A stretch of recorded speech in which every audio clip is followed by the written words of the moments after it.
What if I told you that you can unlock 70% of everyday Spanish conversations with just one tense?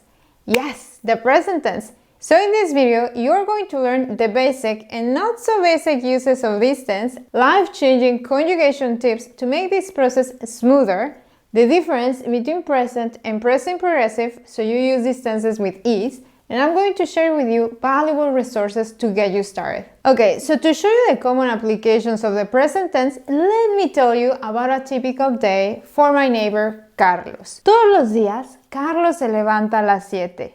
Él y su esposa siempre ven las noticias mientras desayunan porque creen que estar informados es importante. Carlos trabaja todo el día. Esta semana, Carlos está muy estresado porque está revisando varios proyectos. Después del trabajo, Carlos va al gimnasio.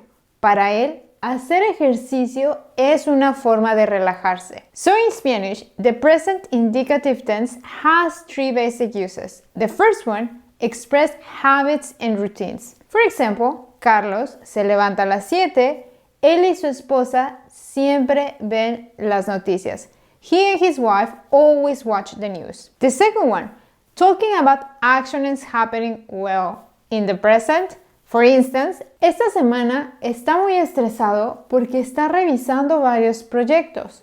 This week, he's very stressed because he's reviewing several projects. And the third use is to talk about general facts or universal truths, as in, estar informados es importante, hacer ejercicio es una forma de relajarse. Talking about habits, actions that happen in the present, and general truths are some of the basic uses that most learners are familiar with.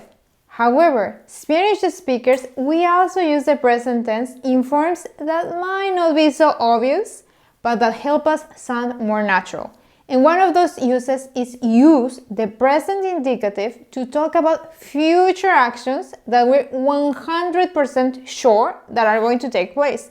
For example, imagine that it's February and I go and tell you, Laura se casa en mayo. Laura is getting married on May. This sentence over here expresses a future action, but I'm 100% sure that that's going to happen. So I'm going to use the present. Another example. Voy a hacer el súper después del trabajo. And I want to use this example to show you two things. The first one is that in Spanish, we use ir in present form plus a plus an infinitive to form the near future. The second thing that I want to mention that relates to the first one is that in Spanish, we need to use the near future instead of the present to distinguish a habit from a future action. With this sentence, Laura se casa en mayo, hopefully this is a single event, right? It's not possible to confuse getting married as a habit or as a routine, hopefully. But if I say doing groceries, hacer el súper, that can be confused with a habit. But if I want to emphasize that this is an action that is going to happen in the future, then I need to use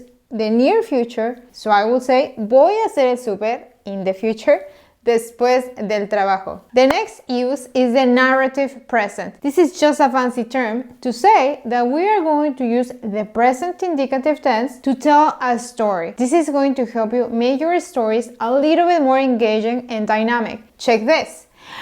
¿Qué crees que pasó ayer? Estoy en el gimnasio y llega Alex. Sí, el chavo que me gusta. Y pues yo estoy normal haciendo mis ejercicios y entonces viene y me empieza a sacar plática. Y yo estoy muy nerviosa, ¿no? Y después de un rato me pregunta si quiero salir con él. Y obviamente le digo que sí. Ay, sí, mi amor, me puedes llevar a donde tú quieras. Y pues vamos a salir el viernes.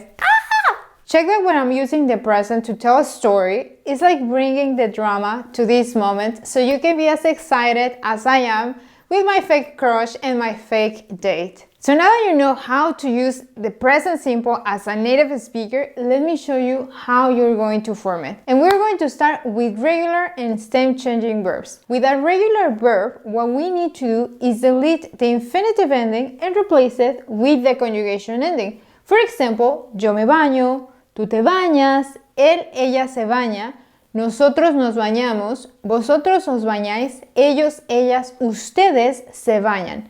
Remember that in Spanish, AR, ER, and IR verbs have different endings for each one of the different subject pronouns. Now let's go see querer, a stem changing verb. I'm not going to get deep into the weeds of stem changing rules. If you want to learn more about those rules, I'm going to leave you a link in the description. What I want you to notice here is that despite the change that we're making, we're still using the ER endings for this verb.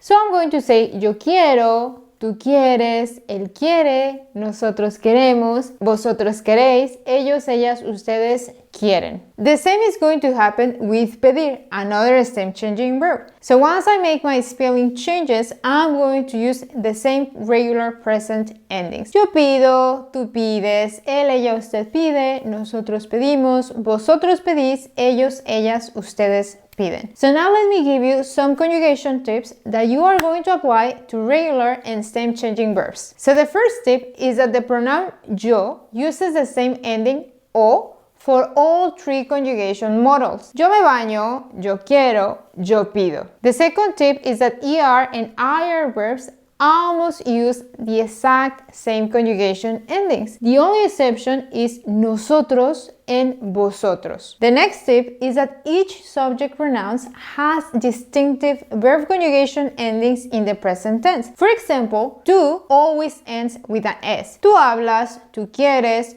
tú pides. The third person singular, él, ella, usted, it's going to delete that S. Usted habla, usted quiere, usted pide. The third person plural, ellos, ellas, ustedes, uses an N in their conjugation ending. Ustedes hablan, ustedes quieren, ustedes piden. And the conjugation ending for nosotros in the present tense always has mos. Nosotros hablamos, nosotros queremos, nosotros pedimos. And we finally got two of my favorite conjugation tips, irregular verbs. A lot of people panic with irregular verbs in the present tense. Tranquilo, tranquila, they are not that hard. Let me show you. Most irregular verbs in the present tense only affect yo. In fact, there are only three key verbs that are going to be irregular for all subject pronouns. And this is going to be key because this is going to allow us to group those verbs by patterns. So the first pattern are go verbs. Go is the yo ending that we are going to use for this type of group. For example, yo tengo, tú tienes, él, ella, usted tiene, nosotros tenemos, vosotros tenéis, ellos, ellas, ustedes tienen. Tener, a verb famous for being irregular, it's only regular for yo.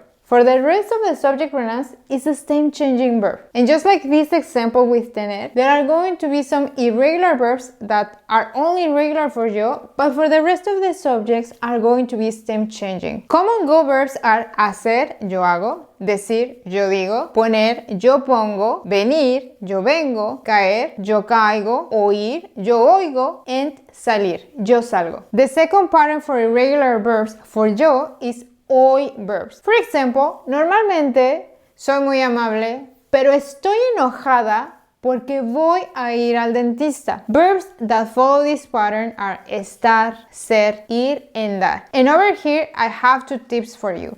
Ser and ir are irregular for all subject pronouns. Estar is considered irregular, but in reality, we're using AR endings with accent marks. And the last pattern for irregular verbs for yo are verbs with unique patterns. And over here, we have three verbs, saber, haber, and ver. So for saber, the irregular form will be yo sé, and the rest of the subjects are going to be regular. Tú sabes, él, ella, usted sabe, nosotros sabemos, ellas, ellos, ustedes saben. Haber, this is the third irregular verb for all subject pronouns. Yo he, tú has, él, ella ha, nosotros hemos, ellos, ellas, ustedes han. And finally, we have ver. Ver is considered irregular for the simple fact that instead of deleting the whole infinitive ending, we're just deleting the R and we're going to add our present conjugation endings. Yo veo, tú ves, él, ella, usted ve, nosotros vemos, vosotros veis,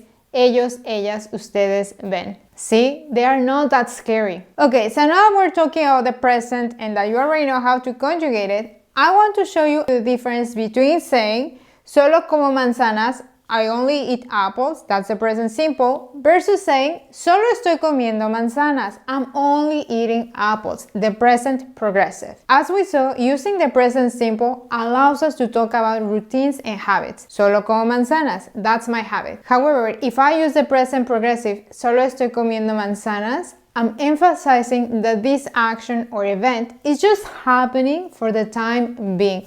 It's not a habit or a routine. It's something that is happening at the moment of speaking. Okay, so now that you know everything that there is to know about the present, I have a little challenge for you. Your job is to answer these questions. You can pause the video, take your time, and leave the answers in the comments. The only rule is that, well, you need to use the present. So if you're ready to start practicing your listening and comprehension, you can take this same lesson on my Spanish immersion channel. I'm also going to leave you a link in the description to a quiz on the present simple so you get to practice this tense. You're also going to find a link to a guide to the present simple where you're going to find downloadables, graphics, more examples, and a list of the irregular verbs that you need to keep in mind. So that's it for today, guys. If you liked the video, please let me know by hitting the like button. I hope to see you soon. Bye!